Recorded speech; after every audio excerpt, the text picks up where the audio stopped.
Maraming nagsasabi, ba't naniniwala ka sa Bible? Fairy tale yan. Excuse me?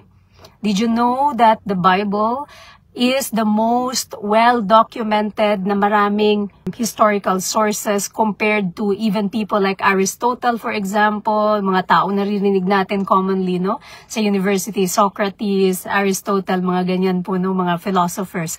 Mas marami pa pong documentation sa Gospels po, mga kapatid. We have to study all these things. Lahat naman po yan ay nasa publiko na ngayon. Follow, mga kapatid, if you really want to learn about the scholarly articles about our faith. Marami na po ngayon na pwedeng resources. Si Wesley Huff, isa siyang Canadian doctorate candidate po, linguist po siya. Apologetics Canada Ministry, pwede nyo pong i-follow. Stuart and Cliff Netley, yung mag-ama. Marami po ngayon ang mga pwede nating gamiting resources to help us po understand yung evidence behind our faith.